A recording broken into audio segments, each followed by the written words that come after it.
Welcome to our channel, friends and brethren. Please subscribe, like, and be a part of our community to support our mission, and click the notification bell so you will be notified of our new videos. Paano tiyakin ang ating kaligtasan? Mapagpalang araw, mga kapatid. Kaya nga, mga kapatid, lalo ninyong pagsikapan na matiyak ang inyong pagkatawag at pagkahirang, sapagkat kung gagawin ninyo ang mga ito, kailan may hindi kayo matitisod. Ikalawang Pedro chapter 1 verse 10.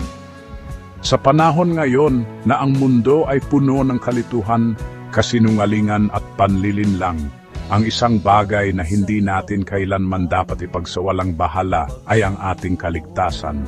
Maraming tao ang inaakalang sila ay ligtas dahil sa kanilang karanasan, relihiyosong tradisyon o emosyonal na sandali. Sila ay kampante na sila daw ay ligtas na dahil sila ay miyembro ng isang simbahan, na bautismuhan, nagsisimba o kaanib ng isang relihiyon. Ngunit sapat na ba ang mga bagay na iyon upang masabing sila'y tunay na ligtas? Sa ikalawang Pedro Kapitulo 1 versikulo 10, malinaw ang panawagan.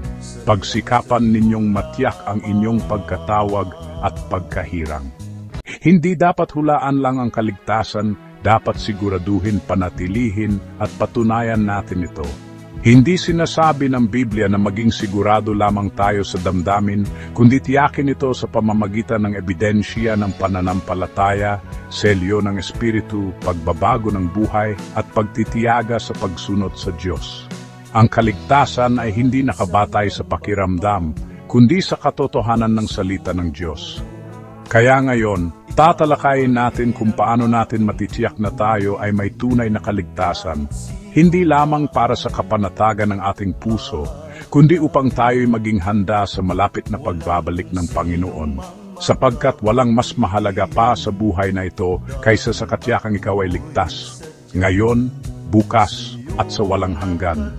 Tayo na't buksan ang ating puso at isipan sa salita ng Diyos. Unawain natin kung ano ang kaligtasan. Ang kaligtasan ay pagliligtas mula sa kasalanan, kalayaan mula dito, at kaligtasan sa kaparusahan nito sa pamamagitan ng dugo ng Panginoong Hesukristo. Walang ibang kaparaanan ng kaligtasan kundi sa pamamagitan ng mga ito. Number 1, justification o ang pag-aaring ganap. Tayo ituturing na matuwid ayon sa Roma chapter 5, verse 1 sa papamagitan ng pagsisisi at remisyon ng kasalanan. Sinabi sa Lucas chapter 24, verse 47, ang remisyon ng kasalanan ay makakamit sa pagsisisi at bautismo sa tubig sa pangalan ni Hesukristo. Gawa chapter 2, verse 38 at Gawa chapter 4, verse 12. Number 2, sanctification o pagpapaging banal. Tayo'y pinapaging banal sa pamamagitan ng bautismo ng Espiritu Santo upang makapamuhay ng banal. Hebreo chapter 12 verse 14 at ikalawang Korinto chapter 7 verses 1-2. Number 3, glorification o pagkaluwalhati. Ito ang kaganapan ng mga banal. Roma chapter 8 verse 30. Ito ang kulminasyon ng pagliligtas ng Diyos. Sa kaniyang pagbabalik ay kaniyang kukunin ang kaniyang mga banal. Kinakailangan na ang isang ligtas ay magpatuloy hanggang sa araw ng kapahayagan ng mga anak ng Diyos.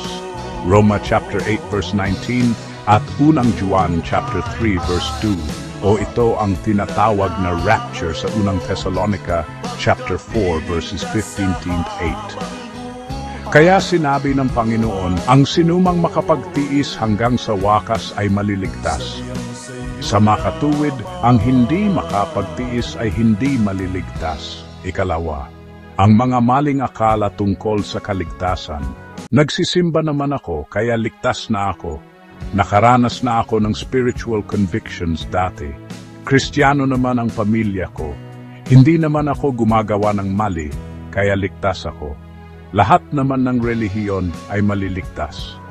Isang lalaki ang sumakay sa barko sa pag-akalang patungo ito sa kanyang destinasyon, pero hindi niya sinuri ang ruta. Sa kalagitnaan ng biyahe, nalaman niyang patungo ito sa maling direksyon.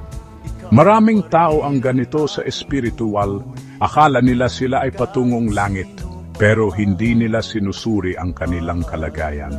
May mga tao din na alam na nila ang patutunguhan ng sasakyan, pero sumakay pa rin na nagbabaka sakali na sila ay makarating sa kanilang destinasyon.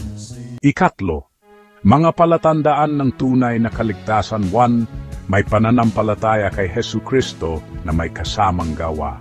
Santiago chapter 2 verse 21 to 24. Hindi pananampalataya lang, hindi rin gawa lang o sa relihiyon o sa sarili, kundi sa pamamagitan ng biyaya at sa pamamagitan ng pananampalataya na may kasamang gawa.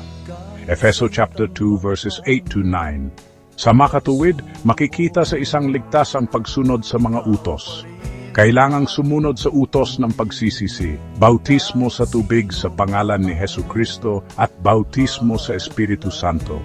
Gawa chapter 2, verse 38. Ito ang kapanganakang espiritual ayon sa Juan chapter 3, verses 3 to 5. Soon nagbabago ang buhay.